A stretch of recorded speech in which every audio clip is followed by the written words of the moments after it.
اعوذ باللہ من الشیطان الرجیم بسم اللہ الرحمن الرحیم۔ عشاء کے صرف 4 فرض اور 3 وتر پڑھنے سے نماز ہوگی یا نہیں، جاننے کے لیے ویڈیو کو مکمل دیکھیے گا۔ محترم ناظرین، حضرت عائشہ صدیقہ رضی اللہ تعالی عنہا کی ایک روایت نقل کی گئی ہے جس میں حضور صلی اللہ علیہ وآلہ وسلم کا یہ معمول بیان کیا گیا ہے کہ آپ صلی اللہ علیہ وآلہ وسلم عشاء سے پہلے 4 رکعتیں پڑھتے تھے اور عشاء کے بعد بھی 4 رکعتیں پڑھتے تھے، پھر آرام فرماتے۔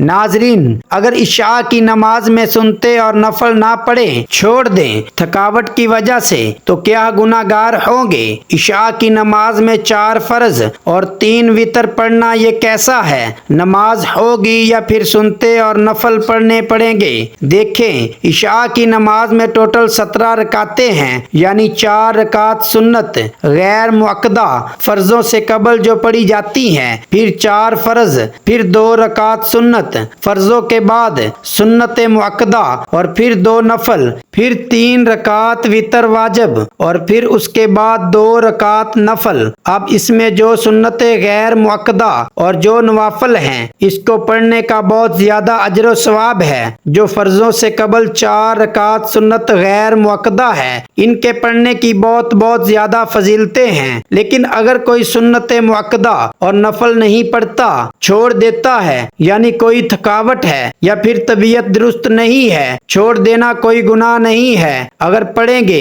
تو اجر و ثواب ہے، بہت زیادہ فضیلت ہے، لیکن اگر چھوڑ دیں گے تو کوئی گناہ نہیں ملے گا۔ عشاء کی نماز میں جو ضروری ہے وہ ہے 4 رکعت فرض، جن کا ادا کرنا لازم ہے، ضروری ہے۔ پھر فرضوں کے بعد 2 رکعت سنت مؤکدہ۔ دیکھیں، سنت مؤکدہ جو ہے یہ ضروری ہے۔ اگر کوئی شخص بغیر کسی عذر کے سنت مؤکدہ کو ترک کر دیتا ہے تو اس کے بارے میں علماء بیان فرماتے ہیں کہ ایسا شخص قابل ملامت ہے، اور ایسے شخص کے بارے میں خطرہ ہے کہ وہ شخص قیامت کے دن نبی کریم صلی اللہ علیہ وآلہ وسلم کی شفاعت سے محروم نہ رہ جائے۔ تو سنت مؤکدہ کو بغیر کسی شرعی عذر کے ترک نہیں کرنا چاہیے۔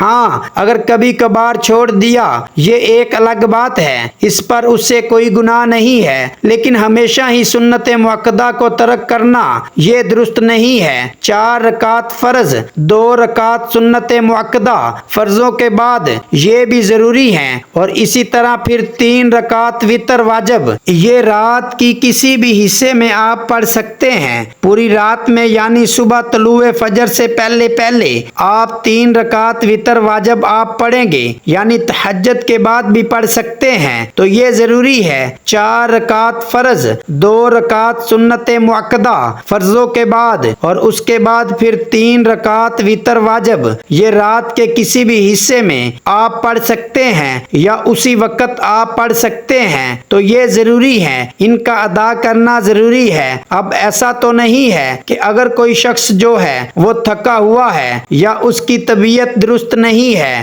اگر وہ یہ سمجھتا ہے کہ 17 رکعت پڑھوں گا تو نماز ہوگی، اور اسی وجہ سے وہ غفلت کر جاتا ہے اور پھر وہ فرض اور واجب چھوڑ دیتا ہے، تو یہ درست نہیں ہے۔ اگر طبیعت درست نہیں ہے، تھکاوٹ ہے، آپ 4 فرض، 2 رکعت سنت مؤکدہ اور 3 رکعت وتر واجب پڑھ لیں تو اس طرح بھی آپ کی نماز ہو جائے گی۔ کتاب باب سیدنا عبداللہ بن عمر رضی اللہ تعالیٰ عنہ سے مروی ہے، انہوں نے کہا، میں حضر اور سفر میں رسول اللہ صلی اللہ علیہ وآلہ وسلم کے ساتھ رہا۔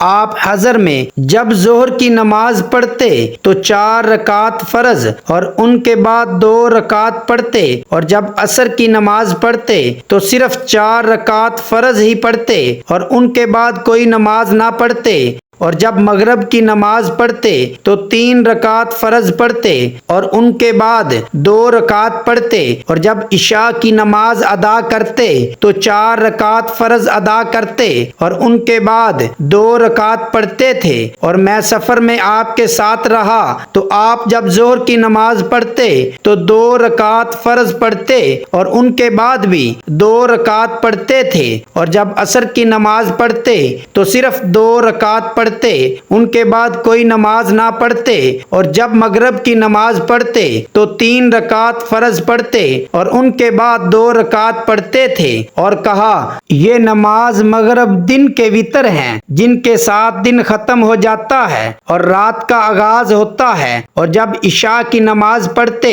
تو 2 رکعت پڑھتے اور ان کے بعد بھی 2 رکعت پڑھتے تھے۔ دعا ہے کہ اللہ تعالی ہم سب کو 5 وقت نماز با جماعت ادا کرنے کی توفیق عطا فرمائے، آمین ثم آمین۔ ناظرین، کامنٹس باکس میں اللہ تعالیٰ کے 99 ناموں میں سے ایک نام ضرور ٹائپ کریں۔ شکریہ۔ السلام علیکم ورحمۃ اللہ وبرکاتہ۔